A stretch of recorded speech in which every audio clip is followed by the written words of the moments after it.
Olá, pessoal da pedagogia, tudo bem com vocês? Faremos hoje uma revisão em relação à NBR, que são as normas brasileiras de acessibilidade 9050 de 2020, também sobre o decreto número 5296 de 04 e sobre o desenho universal. Então vamos lá.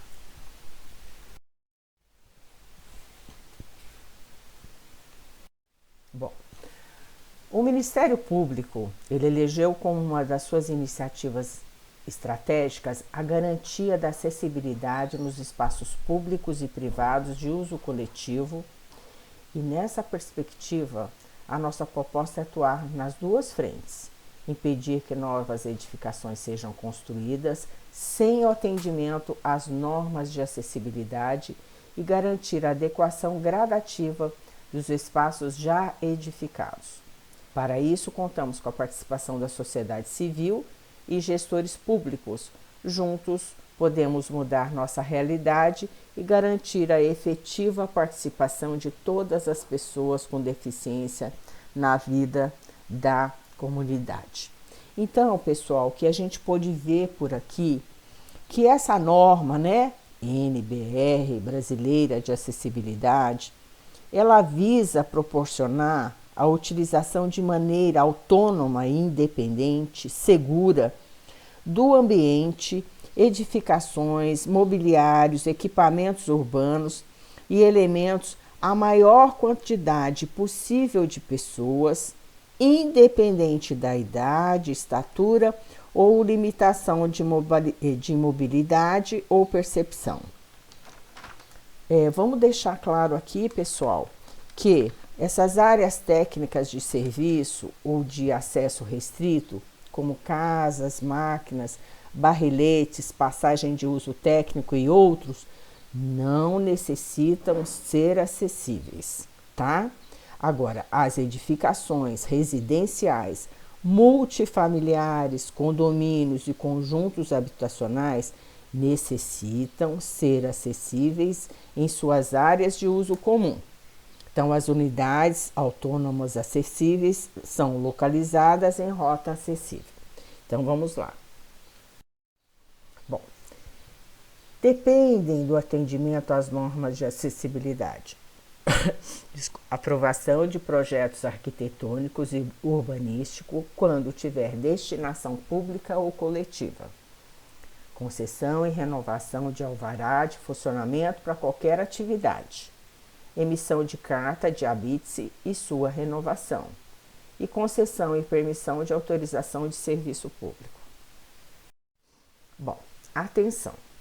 O engenheiro ou arquiteto, ao preencher a ficha de anotação de responsabilidade técnica, que é a ART, ou o registro de responsabilidade técnica, que a gente chama de RRT, deve declarar que o seu projeto obedece às normas técnicas de acessibilidade e demais legislações pertinentes. Então, gente, dentro do que já é obrigatório, o engenheiro, o arquiteto, eles têm que ter aí um olhar se eles também estão obedecendo às técnicas de acessibilidade.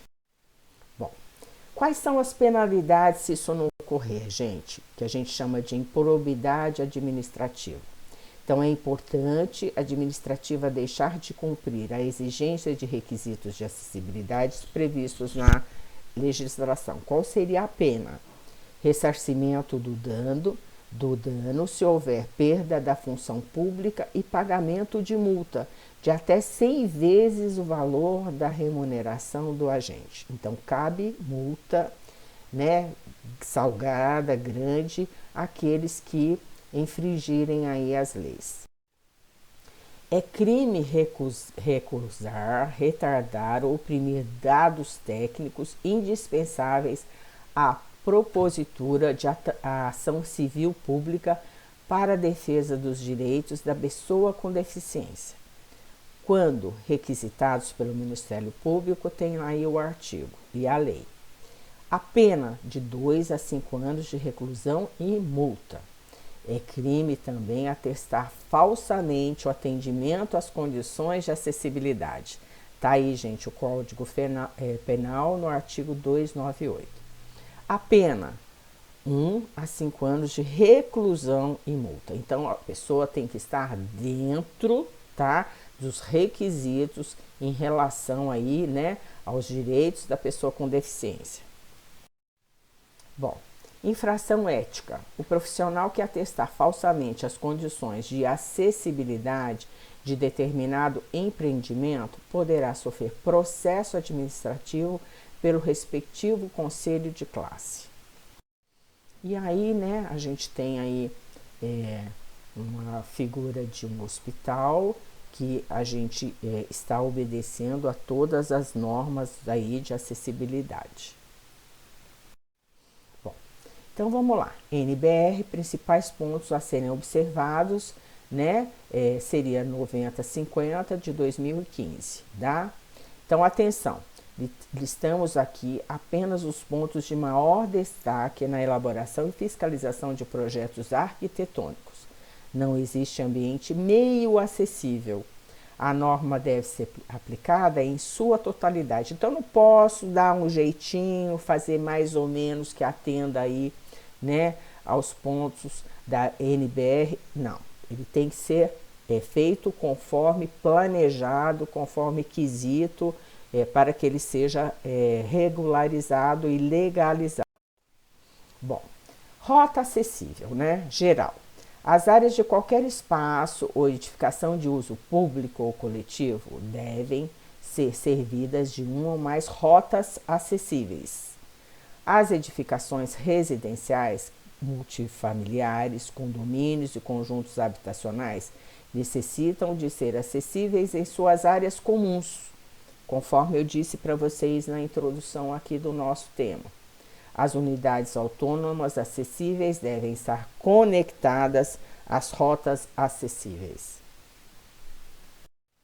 Então, eu tenho lá aqui, gente, a rota acessível é um trajeto contínuo, desobstruído e sinalizado, que conecta os ambientes externos e internos de espaços e edificações e que pode ser utilizada de forma autônoma e segura por todas as pessoas. A rota acessível, gente, externa, ela incorpora estacionamentos, calçadas, faixas de travessias e pedestres, elevadas ou não, rampas, escadas, passarelas e outros elementos de circulação. A rota acessível interna incorpora corredores, pisos, rampas, escadas, elevadores e outros elementos de circulação. Então, a gente tem aqui, gente, alguns acessos e condições gerais, tá? Nas edificações e equipamentos urbanos, todas as entradas, bem como as rotas de interligação às funções do edifício, devem ser acessíveis. Na adaptação de edificações e equipamentos urbanos existentes, todas as entradas devem ser acessíveis e, caso não seja possível, desde comprovado tecnicamente, deve ser adaptado o maior número de acessos. Nesse caso, a distância entre a entrada acessível e as demais não pode ser superior a 50 metros.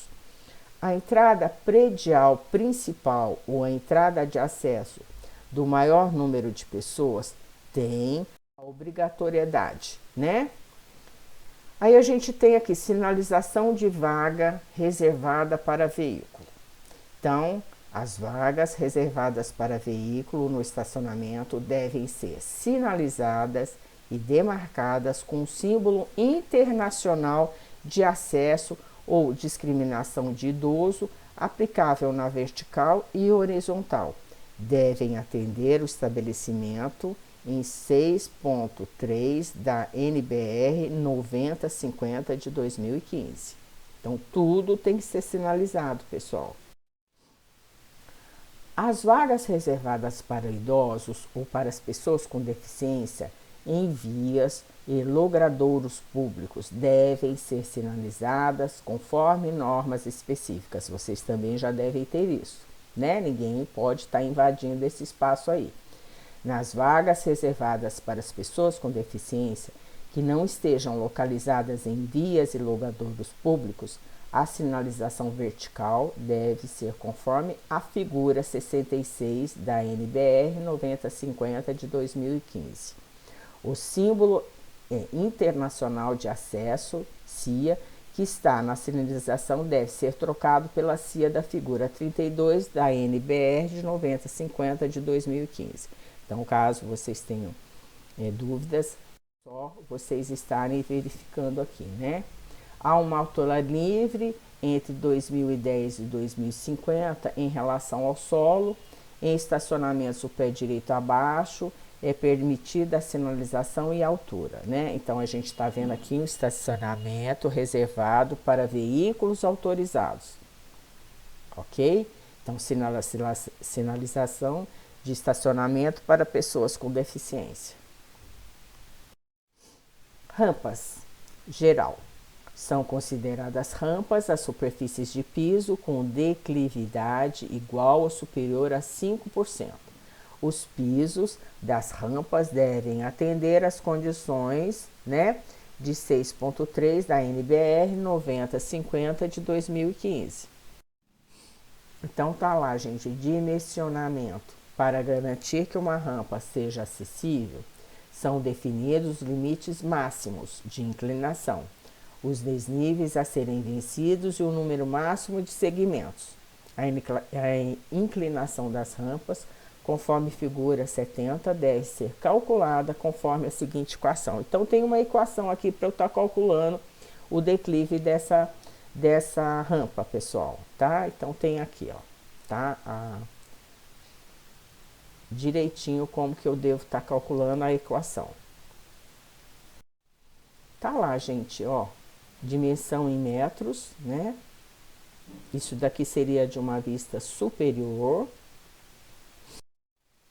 Dimensões em metros aqui de uma rampa e de uma vista lateral.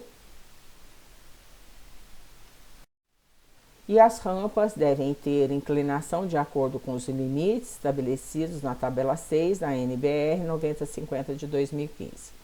Para inclinação entre 6,25% e 8,36%, é recomendado criar áreas de descanso de 6,5 nos patamares a cada 50 metros do percurso. Excetuam-se desse requisito as rampas citadas em 10.4, que plateias e palcos, e 10.12 em piscinas, 10.14 em praias da NBR 9050 de 2015. Bom, tá aí, gente. Dimensionamento de rampas, a gente tem aqui uma tabela, tá? Para vocês terem uma noção, ok? Tem lá os desníveis máximos de cada segmento de rampa, né? Inclinação admissível de cada segmento de rampa, número máximo de segmentos de rampa.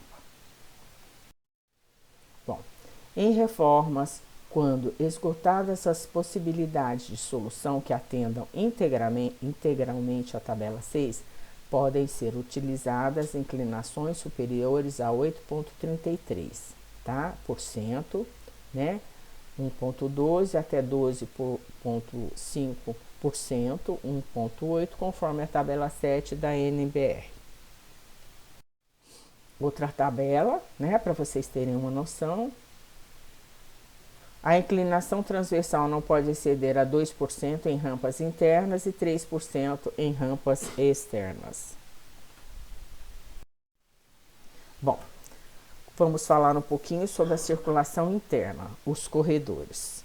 Os corredores devem ser dimensionados de acordo com o fluxo de pessoas, assegurando uma faixa livre de barreiras ou obstáculos, conforme item da NBR 9050 de 2015.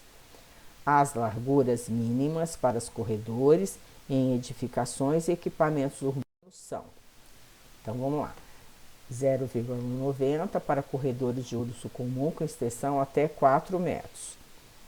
1,20 metros para corredores de uso com a extensão até 10 metros. 1,5 m para corredores com extensão superior a 10 metros, 1,5 m para corredores de uso público e maior que 1,5 m para grandes fluxos de pessoas, conforme a aplicação da equação apresentada lá anteriormente para vocês, tá? Então tá aqui, pessoal, uma figura, né, da dimensão em metros para o transitar, para o fluxo das pessoas, né? Aqui no caso um cadeirante.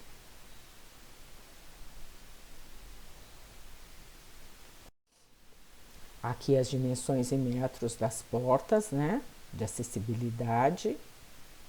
Ela tem que ser, né, mais ampla do que as comuns. Deslocamento lateral.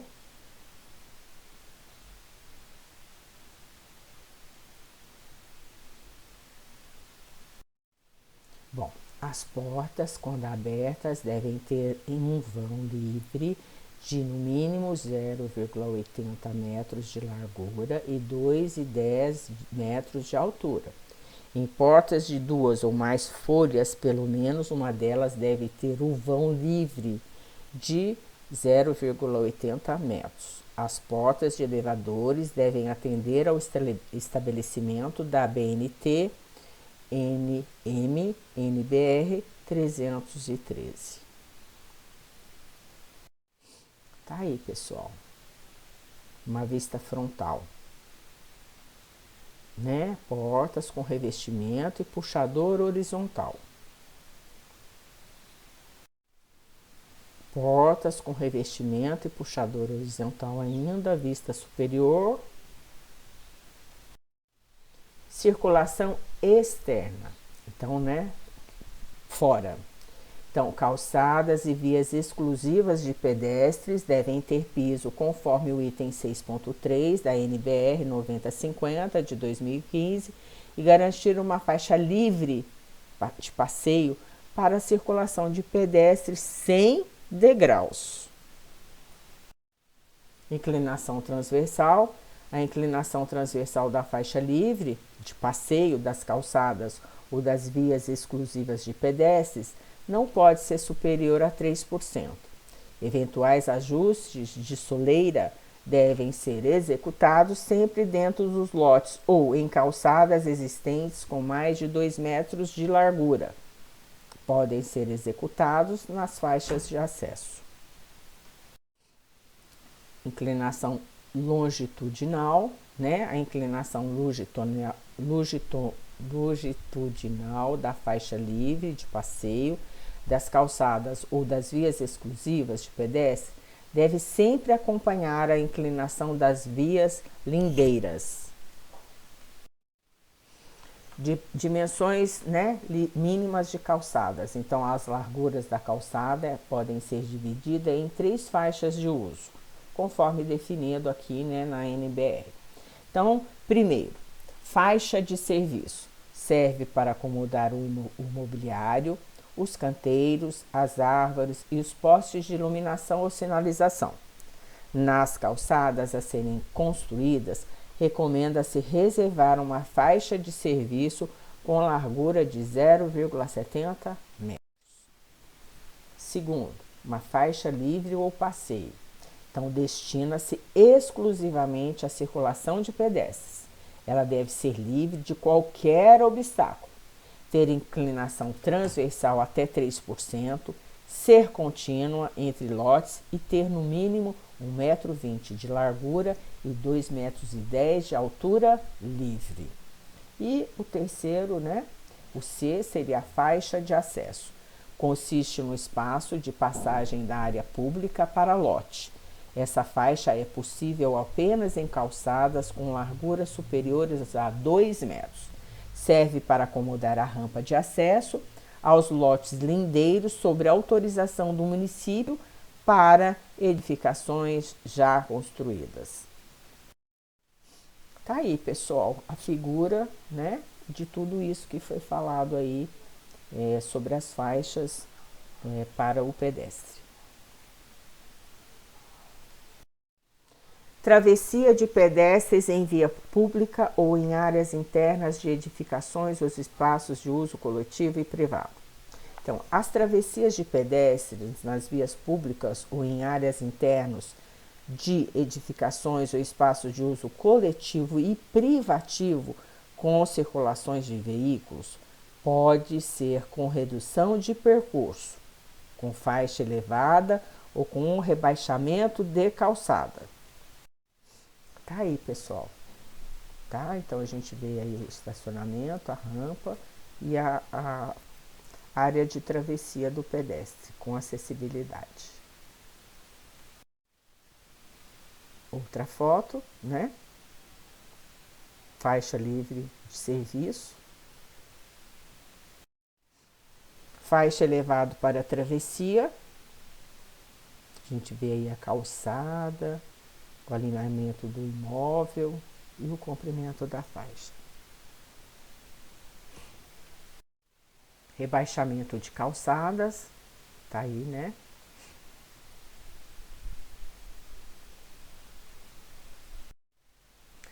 Não pode haver desnível entre o término do rebaixamento da calçada e o leito carroçável. Em vias com inclinação transversal do leito carroçável superior a 5%, deve ser implantada uma faixa de acomodação de 0,45 a 0,60 metros de largura ao longo da aresta de encontro dos dois planos, inclinadas em toda a largura do rebaixamento, conforme a figura 94 da NBR 9050 de 2015. Tá aí, pessoal. Calçada e a via. Bom, vamos falar um pouquinho sobre os sanitários, banheiros e vestiários. Então, requisitos gerais.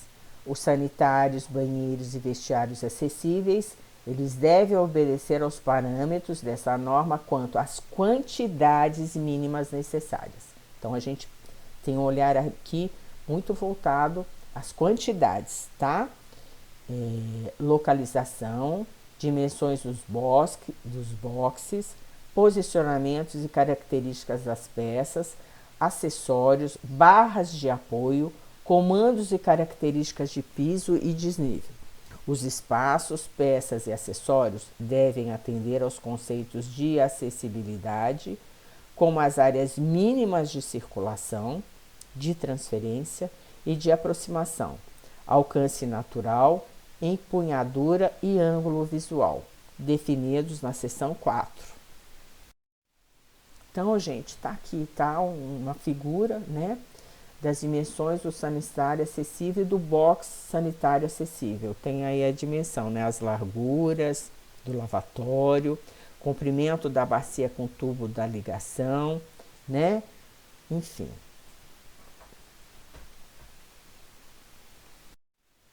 Dimensões também do sanitário do box acessível, então eu tenho aí a porta, o cabide, a barra de apoio, né? O espelho, a saboneteira, o toalheiro. Então, todo em faixa de alcance de acessórios junto ao lavatório. Isso daqui seria uma vista frontal. Bom, pessoal, agora eu vou recordar com vocês um pouquinho o que seria o decreto número 5296 de 94, tá? Então, nas edificações de uso público ou de uso coletivo, é obrigatório a existência de sinalização tátil e visual para a orientação de pessoas portadoras de deficiência auditiva e visual, em conformidade com as normas técnicas de acessibilidade da BNT. Ok? Tá aqui 04, pessoal, vocês desconsiderem que é 94. E vou falar um pouquinho com vocês, recordando que vocês têm um material aí sobre o desenho universal, né? Então, o desenho universal.